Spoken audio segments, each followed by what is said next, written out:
ஆண்டவராகிய இயேசு கிறிஸ்துவின் இனிய நாமத்தில் உங்கள் யாவரையும் நான் வாழ்த்துகிறேன். கிறிஸ்துவுக்குள் மிகவும் பிரியமானவர்களே, இந்த நாளிலும் நவம்பர் மாதத்திற்கான செய்தியை உங்களோடு பகிர்ந்து கொள்ள கடவுள் கொடுக்கிற இந்த சிறப்பான வாய்ப்புக்காக ஆண்டவருக்கு நன்றி சொல்கிறேன்.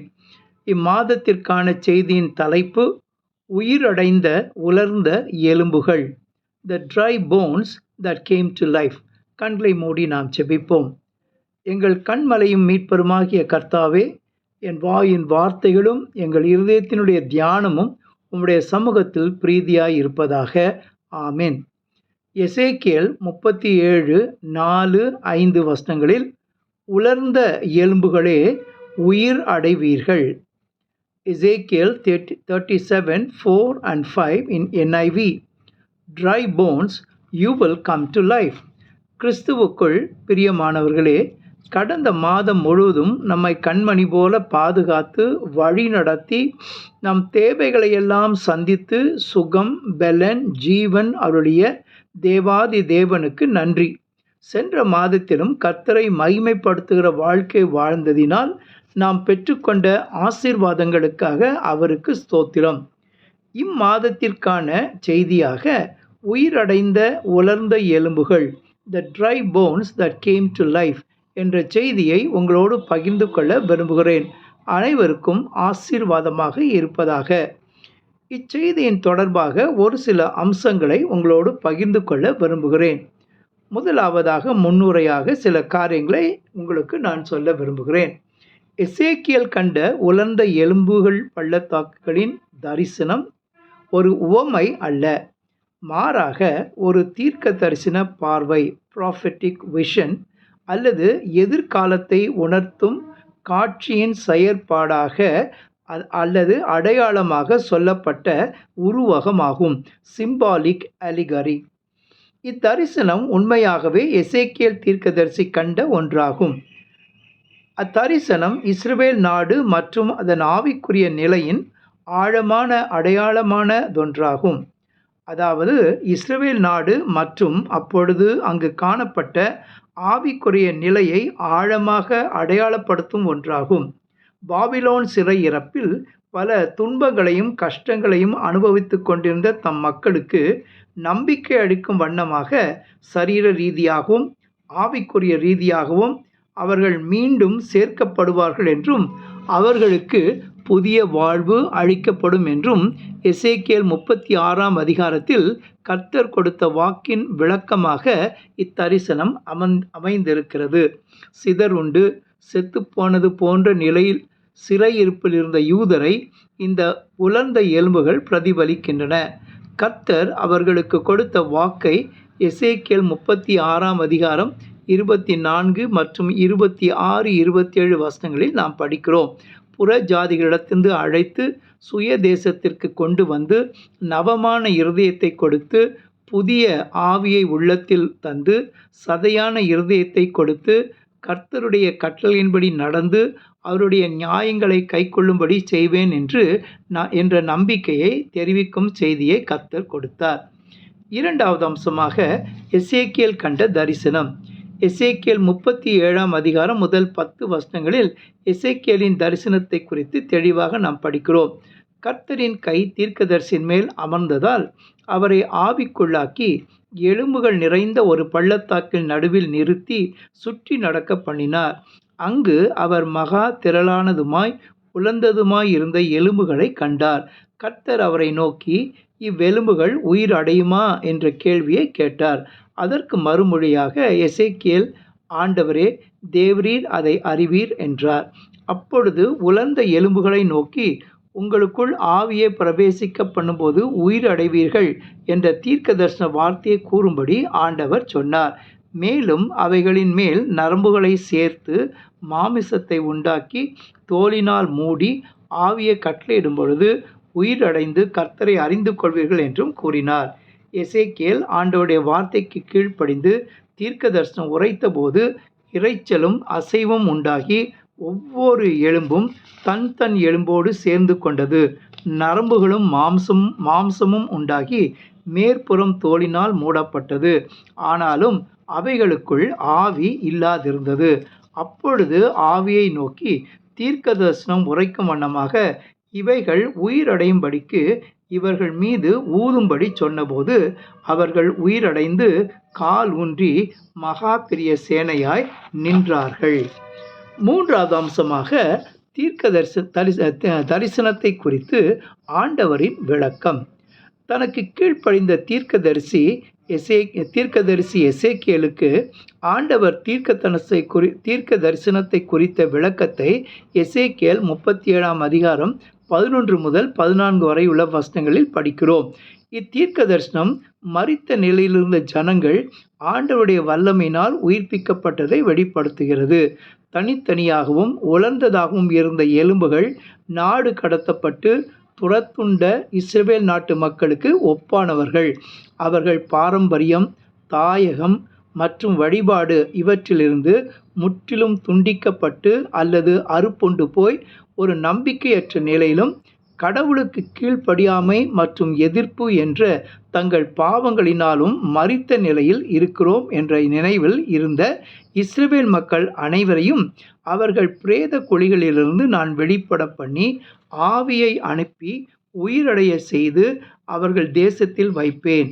அப்பொழுது நான் கர்த்தர் என்று அவர்கள் அறிந்து கொள்வார்கள். நான் செய்வேன் என்று சொன்னதை நிச்சயமாகவே செய்வேன் என்பதை தீர்க்கதரிசியாக எசேக்கியேல் இஸ்ரவேல் மக்களிடம் கூற வேண்டும் என்று ஆண்டவர் கூறினார். இதுதான் தீர்க்க தரிசனத்தை குறித்து ஆண்டவரின் விளக்கம். நான்காவது அம்சமாக இத்தரிசனம் கற்றுத்தருகிற ஆவிக்குரிய பாடங்கள். இத்தரிசனத்தின் மூலம் பல ஆவிக்குரிய உண்மைகளை நாம் அறிந்து கொள்ள முடியும். முதலாவதாக, வாழ்வின் நம்பிக்கையற்ற நிலையிலும் நம்பிக்கை உண்டு. இனி என் வாழ்வில் நம்பிக்கை உண்டா என்ற கேள்வியுடன் வாழ்ந்து கொண்டிருப்பவர்கள் அநேகர் உண்டு. அவர்கள் வாழ்க்கையில் கடந்து செல்லும் சந்திக்கும் சூழ்நிலைகள் அப்படிப்பட்ட எண்ணத்தை ஏற்படுத்துகிறது. தோல்விகள், ஏமாற்றங்கள், தீராத மற்றும் வாழ்வின் இறுதிக்கு நடத்துகிற கேள்விப்பட்டிராத நோய்கள், குடும்ப பிரச்சனைகள், நஷ்டங்கள், நாம் அதிகமாக அன்புக்குரியவர்களின் இழப்பு, குடும்பத்தில் தடைப்பட்டிருக்கும் ஆசீர்வாதங்கள் போன்ற காரியங்கள் முற்றிலுமாக நம் நம்பிக்கை இழக்க செய்கிறது. ஆனால் உலர்ந்த எலும்புகளின் தரிசனம் நம்பிக்கையற்ற சூழ்நிலையிலும் நம்பிக்கை உண்டு என்ற உற்சாகமளிக்கும் பாடத்தை நமக்கு கற்றுத்தருகிறது. There is hope in hopelessness என்ற பாடத்தை நாம் இங்கு காண்கிறோம். நீதிமொழிகள் 23:18 நிச்சயமாகவே முடிவு உண்டு, உன் நம்பிக்கை வீண் போகாது என்று வேதத்திலும் நாம் படிக்கிறோம். உயிரற்று உலர்ந்து போய் பிரிந்த நிலையில் இருந்த எலும்புகள் ஒன்றோடொன்று சேர்ந்து உயிரடைந்து கால் ஊன்றி ஒரு பெரிய சேனையாய் நின்றது போல நம் வாழ்விலும் நம்பிக்கை இழக்கச் செய்யும் அநேக பிரச்சனைகளிலிருந்தும் நம்மை விடுவித்து கர்த்தர் உயிரடைய செய்வார் என்பதில் எவ்வித ஐயமும் இல்லை. இப்படிப்பட்ட அநேக சம்பவங்களை நாம் வேதத்தில் படிக்கிறோம். மலடியாக இருந்ததினால் நம்பிக்கை இழந்த அன்னாளின் வாழ்க்கை, 12 வருடம் நோய் தீராததினால் பெரும் பாடுகளை அனுபவித்து நம்பிக்கையற்ற நிலையில் இருந்த பெண். இதற்கு சில உதாரணங்கள். அன்னாள் மற்றும் அந்த பெண் செய்தது போல முழு நம்பிக்கையோடு நாமும் கர்த்தரை அணுகும்போது நம் வாழ்விலும் அப்படிப்பட்ட ஆசீர்வாதங்களை பெற்றுக்கொள்ள முடியும். இரண்டாவதாக, பாவத்திற்கு மரித்தனா புது வாழ்வை பெற்றுக்கொள்ள முடியும். இத்தரிசனம் நம்மை இரட்சிப்பின் அனுபவத்திற்குள் வழி நடத்துகிறது என்பதை அறிந்து கொள்கிறோம். உலர்ந்து போன எலும்புகள் நம் பாவ நிலையை உணர்த்துகிறது. சங்கீதம் 38:3 என் பாவத்தினால் என் எலும்புகளில் சௌக்கியமில்லை என்று படிக்கிறோம். உலர்ந்த எலும்புகளாகிய இஸ்ரவேல் மக்கள் கடவுளின் வார்த்தைகளுக்கு கீழ்ப்படியாமையினாலும் எப்போதும் அவரை எதிர்த்து நின்றதன் விளைவினாலும் பாபிலோனுக்கு சிறைப்பிடிக்கப்பட்டு போய் பலவித இன்னல்களை அடைந்தார்கள். சங்கீதம் 38:5 என் மதியேட்டின் நிமித்தம் என் புண்கள் அழுகி நாற்றம் எடுத்தது என்று பார்க்கிறோம். அக்கிரமங்களினாலும் பாவங்களினாலும் மரித்துள்ளாயிருந்த உங்களை உயிர்ப்பித்தார் என்று எபேசியர் 2:1 படிக்கிறோம். தேவன் நம்மேல் வைத்த அன்பினால் இது சாத்தியமாயிற்று. எபேசியர் 2:4-5 தேவன் நம்மில் அன்பு கூர்ந்ததினாலே அக்கிரமங்களிலே மரித்தவர்களாயிருந்த நம்மை கிறிஸ்துவுடனே கூட உயிர்ப்பித்தார், கிருபையினாலே ரட்சிக்கப்பட்டீர்கள். எனவே இப்படிப்பட்ட நிலையில் இருந்த மக்களுக்கு ஆண்டவர் கொடுத்த வாக்கு சுத்தமாக்கி புதிய இருதயம் புதிய ஆவியை கொடுப்பேன் என்பதாகும்.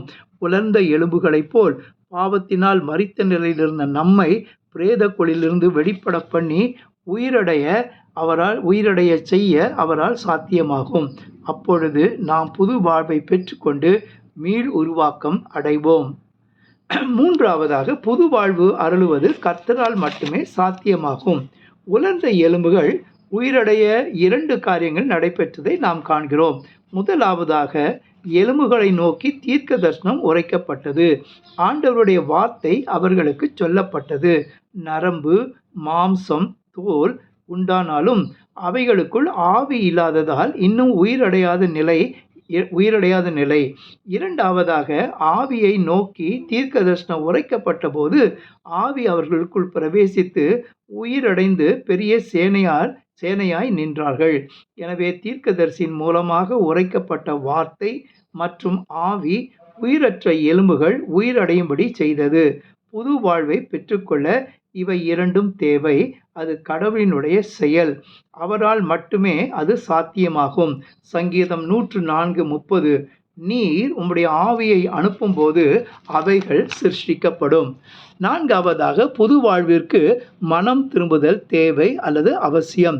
சிறையிருப்பில் இருந்த இஸ்ரவேல் மக்கள் தீர்க்கதரிசியின் வார்த்தைகளுக்கு செவி கொடுக்கவில்லை.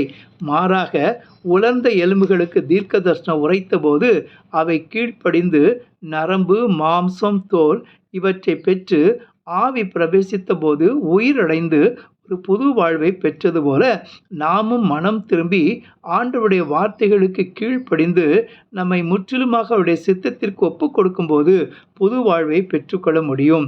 லூக்கா 15ஆம் அதிகாரம் 20 முதல் 24 வரை உள்ள வசனங்களின் சம்பவத்தின் மூலமாக நாம் அதை தெளிவாக அறிந்து கொள்ள முடியும்.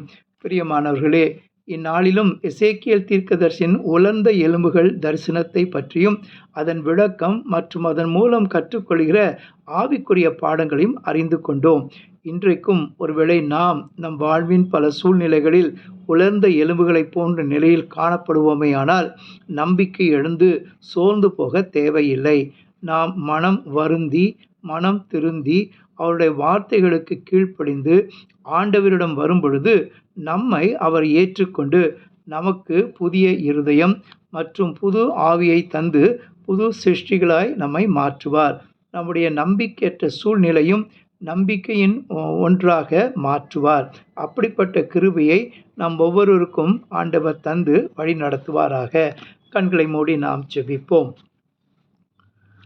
தீபத்துக்கெண்ணையை சீக்கிரம் ஊற்றும் திரி ஆவியாமலே தீண்டியே ஏற்றும் பாவ அசூசங்கள் விலக்கியே மாற்றும் பாவ அசூசங்கள் விலக்கியே மாற்றும் பரிசுத்த வரம் தந்த குறைகளை தீரும் ஆவியை அருளோ மே சுவாமி என காய் உயிர் கொடுத்த வானத்தின் அரசே.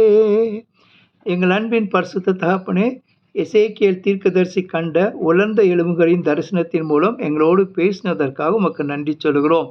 நாங்கள் கடந்து சென்று கொண்டிருக்கும் வாழ்க்கையின் சூழ்நிலைகளால் உலர்ந்து போயிருந்த எலும்புகளைப் போல நம்பிக்கையற்று சோர்ந்து போய் காணப்பட்ட எங்களுக்கு நம்பிக்கை ஏற்படுத்தும் வண்ணமாக உற்சாகப்படுத்தின செய்திக்காக ஸ்தோத்திரம்.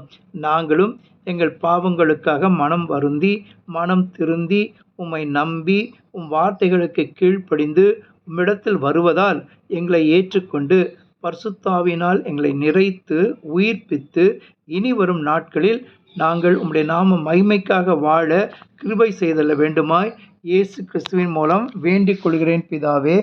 ஆமென்.